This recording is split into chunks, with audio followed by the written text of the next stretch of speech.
मैं कुंदन कौशिक आपके समक्ष एक नए क्विज के साथ पुनः उपस्थित हूँ। चलिए क्विज नंबर 12 शुरू करते हैं। 30 क्वेश्चन के साथ साइंस से लेकर के आए हैं मल्टीपल चॉइस क्वेश्चन MCQ। चलिए क्वेश्चन नंबर 1 आपके सामने दिखाई दे रहा है। इनमें कौन बॉडी बिल्डिंग फूड मटेरियल है, अर्थात शरीर को बनाने वाला भोजन का पोषक तत्व कौन कौन सा आता है? कार्बोहाइड्रेट, प्रोटीन और वसा, इनमें से कौन सा जवाब होगा? 3 ही ऑप्शन दिया गया है, चुन के बताइए। जी बिल्कुल सही है, प्रोटीन सही जवाब होगा। आगे चलते हैं। इनमें आयरन की कमी से होने वाले रोग हैं। आयरन की कमी से होने वाला रोग कौन सा है? घेगा, एनीमिया, मधुमेह।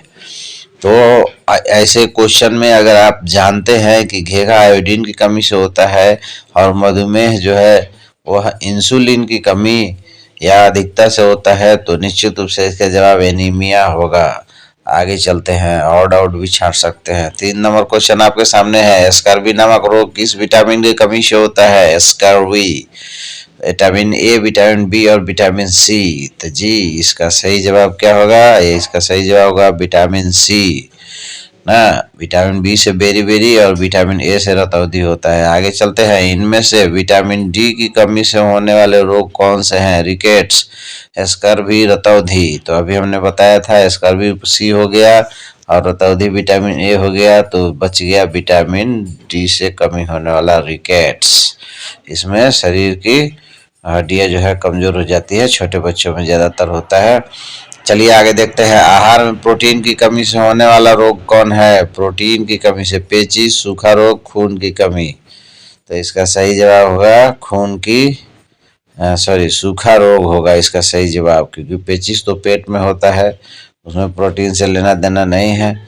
भोजन पेट साफ नहीं रहने से होता है और खून की कमी एनीमिया हो ही गया। चलिए आगे देखते हैं। 6 नंबर क्वेश्चन। आहारी रेशे किसमें होते हैं? यानी वह भोजन जिसमें रेशा पाया जाता है, रेशेदार भोजन कौन सा है? सबूत खाद्यान्न, दालें, आलू, फल, सब्जियां। तो सही जवाब होगा क्या? जो सोच के बताइए। जी बिल्कुल सही बोले हैं आप, फल सब्जियां होगा। सब्जियों में जो है रुक्षास पाया जाता है। आगे चलते हैं। Question number 7। निम्न में से वसा के स्रोत कौन से हैं? मूंगफली, मछली, गिरी। इसमें बहुत कंफ्यूजन हो सकता है, सही जवाब है मूंगफली।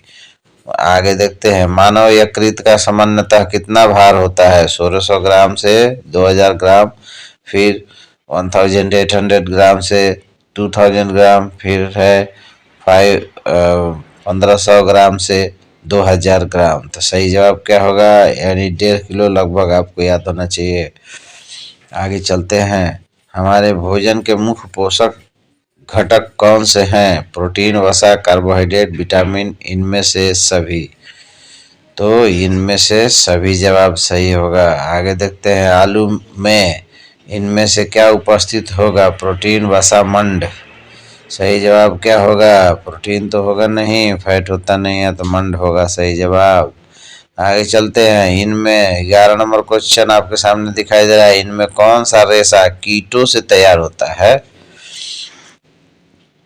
कुछ विद्यार्थी कहते हैं कि सर आपका वीडियो बहुत स्पीड में है, तो आप जो है अपने YouTube पे स्पीड कम ज़्यादा कर सकते हैं अपनी सुविधा के हिसाब से।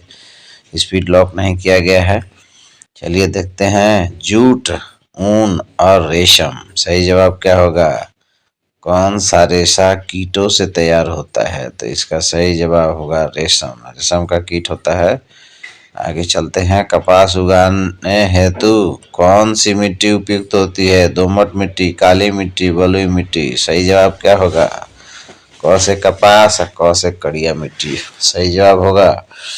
चलिए ये ट्रिकोलॉजी आपको बीच बीच में बताते रहेंगे। बिहार के किस जिले में जूट अधिक उपजाया जाता है? कटिहार, मधेपुरा, सहरसा।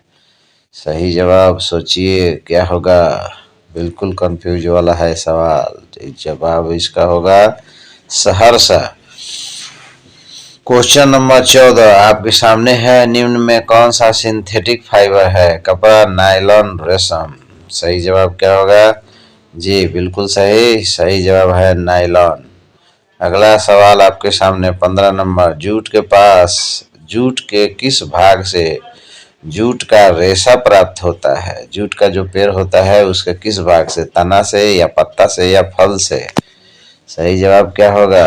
जूट का सही जवाब होगा तना से। चलिए आगे देखते हैं, सबसे लंबा प्राकृतिक तंतु कौन सा है।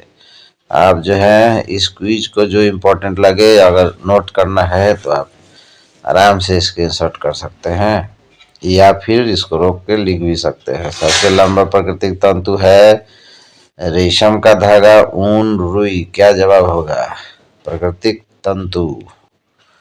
तो यहाँ पे सही जवाब होगा रेशम का धागा। रेशम का पेड़, रेशम का कीड़ा तो प्राकृतिक ही है ना, मनुष्य भी प्राकृतिक है। चलिए आगे देखते हैं, रुई की खेती प्राचीन भारत में कहाँ की जाती थी। झेलम नदी क्षेत्र में, गंगा नदी क्षेत्र में और ब्यास नदी क्षेत्र में प्राचीन काल में।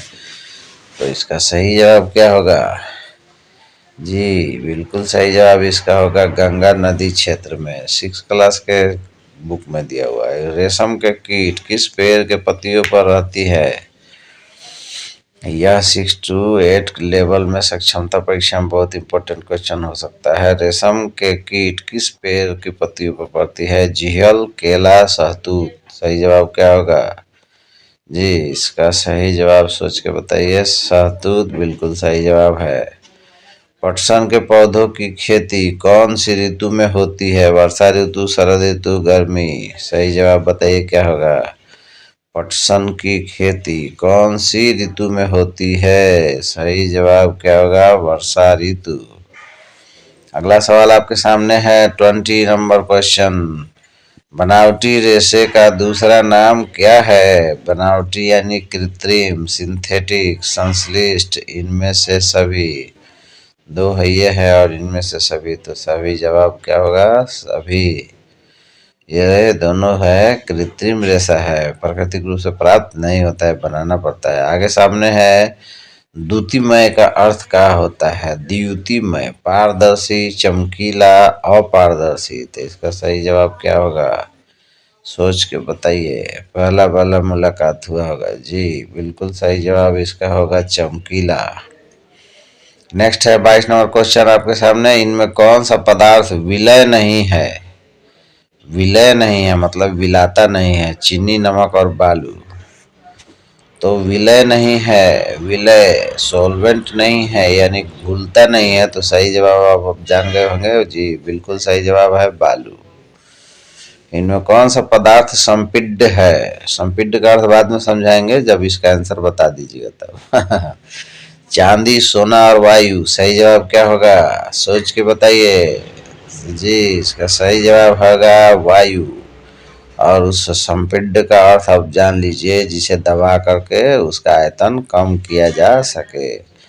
तो हवा को हम छोटे क्षेत्र में आयतन कम किया जा सके तो हवा को हम छोटे क्षेत्र में भी रख सकते हैं, जैसे पंप में करते हैं। आगे चलिए, वह घोल जिसमें घुल्य पदार्थ की और मात्रा घुलने की क्षमता नहीं होती क्या कहलाता है। डैश कहलाता है संतृप्त घोल, असंतृप्त घोल और अति संतृप्त घोल। घुल पदार्थ की और मात्रा घुलने की क्षमता नहीं होती है। तो अब नहीं घूमेगा तो असंतृप्त होगा। संतृप्त मतलब संतुष्ट है, सॉरी इसमें संतृप्त होगा क्योंकि इसमें घुल की मात्रा अब नहीं घुल सकती, अर्थात घुल चुका है। तो संतृप्त हो गया है, सर्टिफाई हो गया है। चलिए, असंतृप्त में और घुल सकता है और अति संतृप्त में टेम्परेचर बढ़ा के। नेक्स्ट आपके सामने 25 नंबर क्वेश्चन है। हवा में निम्न में से किसे आप विलायक की संज्ञा देंगे। तो आपके सामने देख रहे हैं कि हवा में निम्न में से आप विलायक की संज्ञा किसे देंगे। विलायक समझाएंगे विलायक अच्छे से। पहले ऑप्शन देख लीजिए, नाइट्रोजन, धूल कणों और ऑक्सीजन। विलायक किसको कहा जाता है ये अगर मालूम होगा तो जवाब हो ही जाएगा आपके पास। विलायक उसको कहा जाता है जिसमें विलेय घुलता है, अर्थात उसकी मात्रा किसी विलयन में अधिक होती है। तो हवा में किसकी मात्रा अधिक है, नाइट्रोजन का 78% होता है। तो सही जवाब होगा नाइट्रोजन। नेक्स्ट क्वेश्चन आपके सामने 26 नंबर दिखाई दे रहा है। दूध से पनीर बनाने के लिए कौन सी विधि का उपयोग होता है? दूध से पनीर, अवसादन, निस्तारण, निस्यंदन। सही जवाब क्या होगा? हिंदी बहुत कठिन है। चलिए जवाब सही, निस्तारण और निस्यंदन। सही जवाब है निस्यंदन। ठीक है, चलिए आगे देखते हैं। मिश्रण में जल मिलाने पर भारी अवयव के नीचे तल में बैठ जाने के प्रक्रम को क्या कहते हैं? अवसादन, निस्तारण और निस्यंदन। सोच समझ के जवाब दीजिए, बहुत ही हिंदी कठिन है। तो इसका सही जवाब है अवसादन। तलछट में बैठ जाता है, कीचड़ वगैरह को, पानी के अंदर जो कीचड़ होता है उस पानी को साफ करने के लिए ये विधि अपनाई जाती है। आगे चलते हैं। अवसादित मिश्रण को बिना हिलाए जल को मिट्टी सहित उड़ेलने की क्रिया को क्या कहते हैं? ऊपर अवसादन बताया गया कि मिट्टी नीचे बैठ गया और बैठने के बाद बिना जल को हिलाए हुए ऊपर ऊपर जल को निकाल लेना, इस क्रिया को क्या कहते हैं? अवसादन, निस्तारण, संघनन। ठीक है, तो इसका सही जवाब होगा निस्तारण। निस्तारण, ऊपर से उछल निकाल लेना। नेक्स्ट है 29 आपके सामने है। इनमें कौन संश्लिष्ट तंतु का उदाहरण है? तंतु मतलब रेशा, संश्लिष्ट रेशा। तो इसका सही जवाब पॉलिस्टर, रेशम, कपास। सही जवाब क्या होगा?